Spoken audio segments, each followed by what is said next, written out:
can't buy. It resides between my eyes. Walked through the fire, came out better on the other side. See, life's like a beach if you find the sand. And right now, I feel like $100,000. You are listening to Inspired Insider with your host, Dr. Jeremy Wise. Dr. Jeremy Wise here. I'm founder of InspiredInsider.com, where I talk with inspirational entrepreneurs and leaders like the founders of P90X, Baby Einstein, Atari, many more, and how they overcome big challenges in life and business. Today we have Mark C. Winters, co-authored with Gino Wickman, the business bestseller, Rocket Fuel. The one essential combination that will get you more of what you want from your business.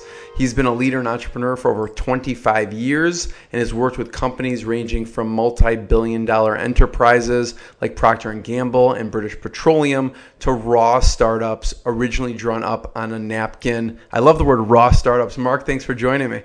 Thank you, Jeremy. Nice to be here.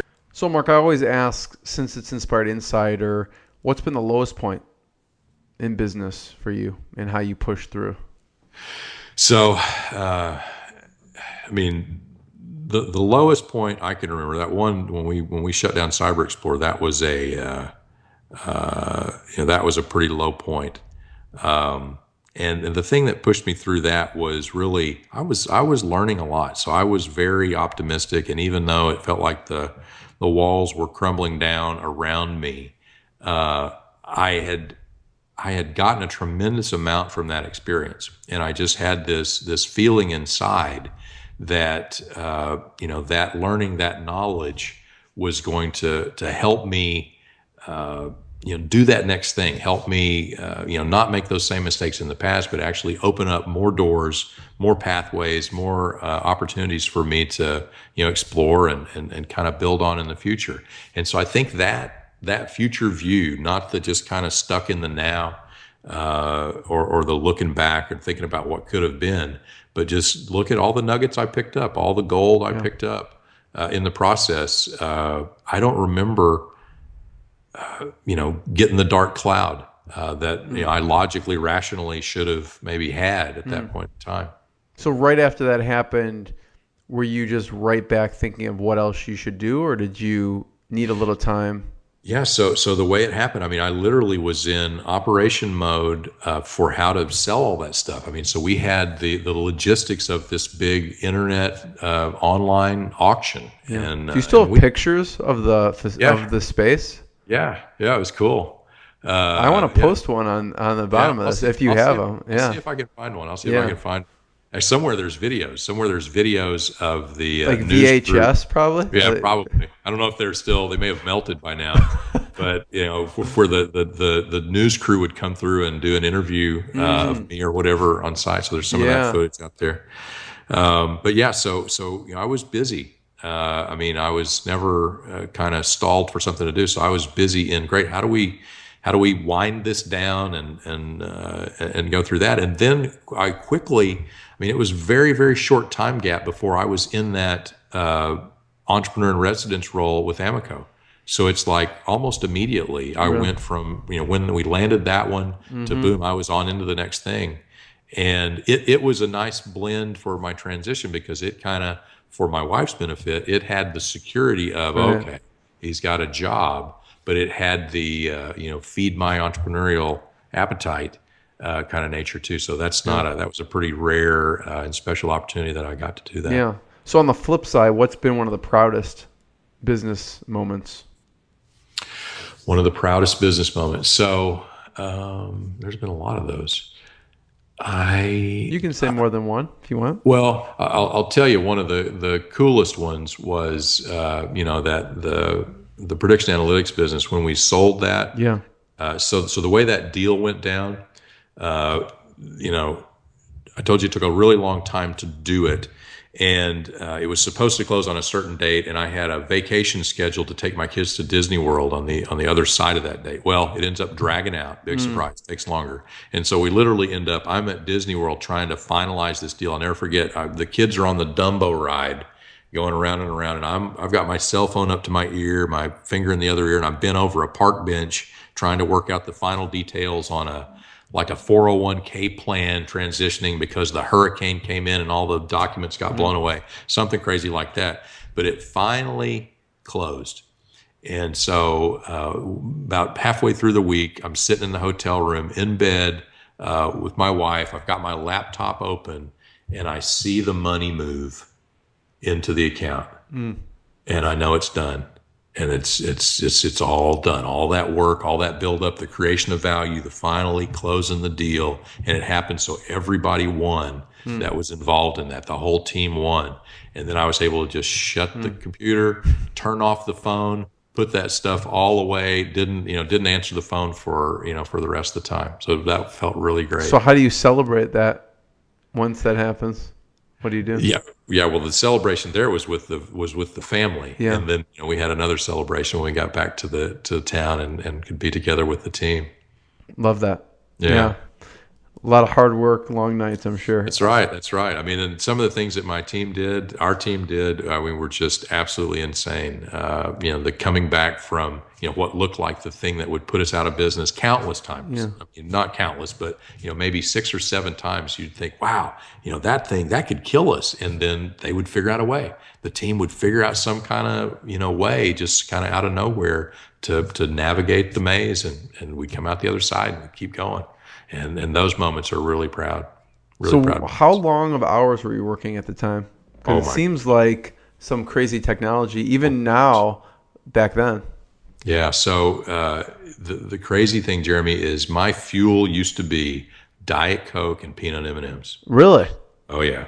And so I literally would have in my desk drawer, I'd have, a bag of peanut M&Ms, like a 3-pound bag. I like those. Do you? Yeah.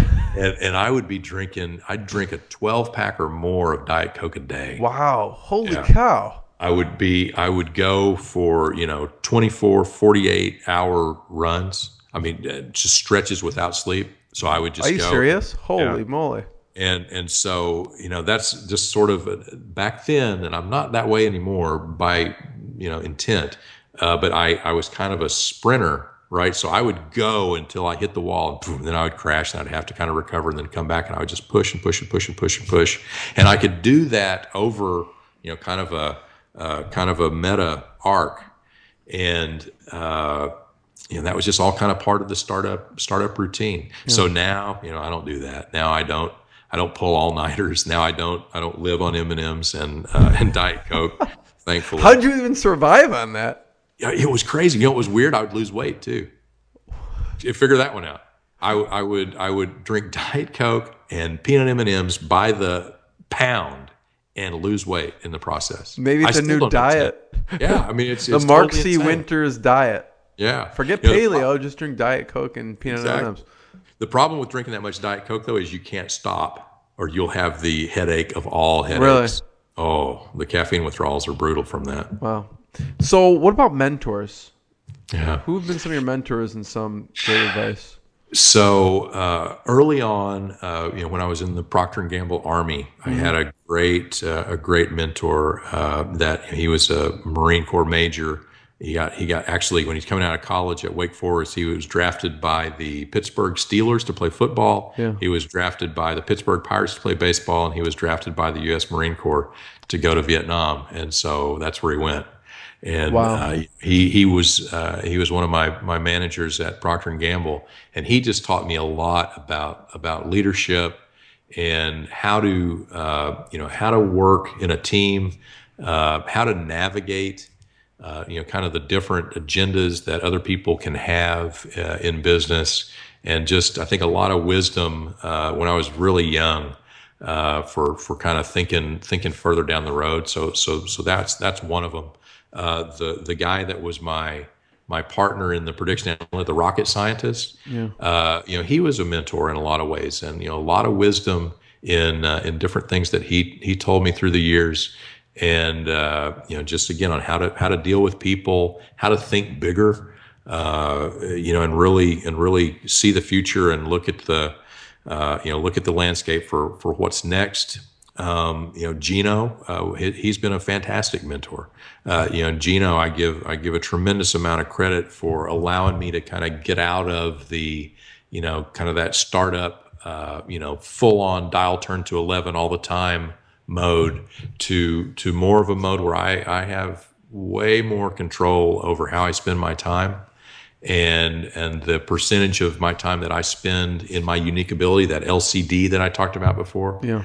It's an extremely high percentage. And I don't, except for a rare interview that, that I may do at sort of an odd hour. I mean, nights and weekends, I'm with family. I mean, that's free time. And so I've got way more structure and control over my time than I've ever had before. And I give him a lot of credit for that. So what's Gino's score assessment? I don't know. I mean, if you probably know, like, as far as just qualitatively. Yeah. So here's what I would tell you is I think he's one of those rare both. Oh, really? Yep. And I think he is pretty high on both of the indexes. And in my working relationship with him, I can see that his integrator score is definitely going to be higher than mine.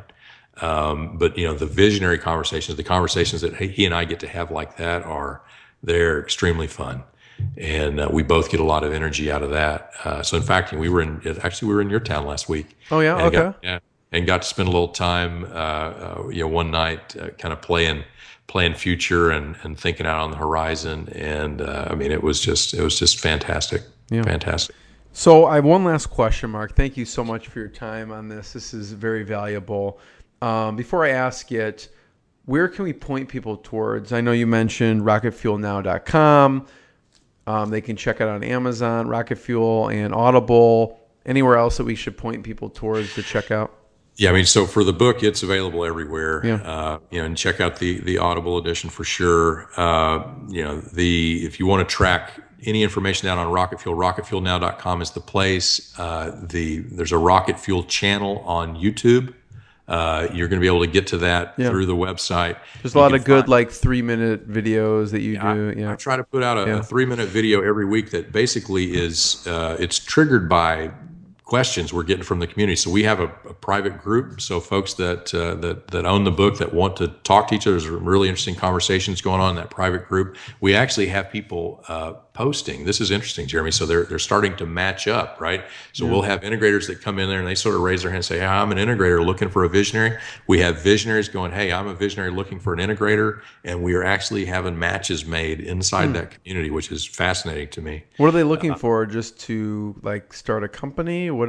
Yeah, so literally it's a visionary that has a company, has a business. They've read the book. They're like, gee, I want an integrator.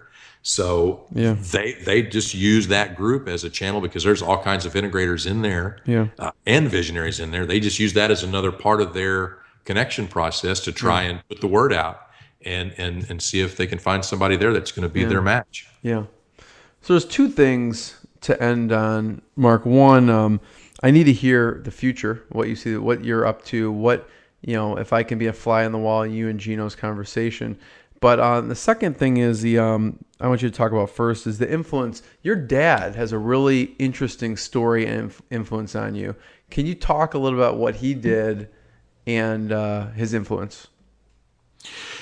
Yeah, so my father was a physician, family doctor. I tell people if they're old enough to have ever watched Marcus Welby, that was Dad. Right. And he had these wonderful relationships with his patients. He took care of multiple generations in a single family. So he would deliver the kids, and then he would end up delivering their kids, and maybe even that next generation's kids. Yeah. He's delivered probably thousands of babies over the course of his career. And what was funny, the people would, after they were delivered, they'd bring pictures to me. He used to have these massive frames, just all these pictures of all these kids that he had delivered before there was digital photography, right? Or so there's all literally prints. Anyway, he had that.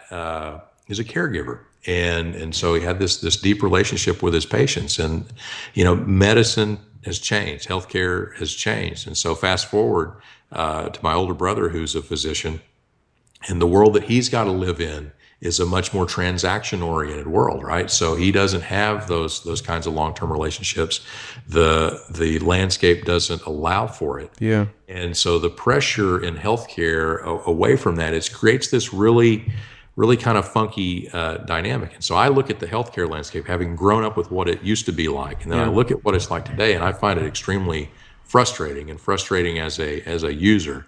So, I'm always looking for opportunities. I think healthcare is a very rich field of opportunity that is totally jacked up, and it's absolutely huge. And so, we work on some things that are trying to sort of level the playing field, if you will. If you think about the major players of the physicians, the hospitals, the insurance companies, and then the employers that are involved. All four of those parties are pretty deeply involved in the landscape. And it's really been driven of late by the insurance companies and the big hospitals. Yeah. And so the physicians are getting squashed down. They're totally at the mercy of those other big players.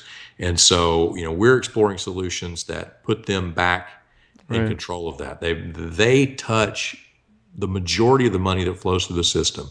If we can put them in a place where they can control that and direct that, not only for the good of the patient and the quality of care, but for the good of the overall system, we've got an opportunity to really change the game there. Yeah. And what does Mark do? He creates a software company to do that. So we didn't even talk about the Revelation MD, which you started too, that kind of works to solve this problem. Yeah, so I can't take credit for starting that one on my own. I'm a co-founder, but there's some really good team that have a really wonderful vision around that opportunity as well. But that's my personal connection to that whole project. Is it's really come a long way from where it used to be, and it needs to change. Yeah. So on the future side of things, what's exciting to you? What can you tell us about what you're working on lately and in the future? So a lot of work around the rocket fuel offering, and really, we want to help solve the problems that the entrepreneurs value most. I get up in the morning because I care about the entrepreneur, and I want them to experience the freedom that they were after when they started that business in the first place, right? So you heard some of these stories about businesses I started, and I landed in a totally different place than what I was shooting for. I didn't get that freedom that I wanted every time, but there are times when I've gotten it, freedom of money, freedom of time, freedom to work with the folks I enjoy, freedom to make the difference I want to make in the world. So if we can use that rocket fuel combination to make that happen, I want more of that. So the book is helping people learn about the possibility there. We're looking at solutions that help them get together, help them get paired up, help them get matched with their integrator or visionary counterpart, as the case may be, and make that relationship great. So we've got some training offerings that we're working on. We want to help basically create great integrators that can work with these visionaries and help make these companies go. And so that's really the next thing. The next thing is the set of tools, the set of programs that an integrator can go through that will prepare them and then help us match them up to make more of these businesses winners. Yeah. Mark, I'm going to be the first one to thank you so much. Everyone should check out rocketfuelnow.com. It's been an absolute pleasure. Thank you so much. Love it, Jeremy. Thank you, man. Good to talk to you. Yeah. What I got, you can't buy.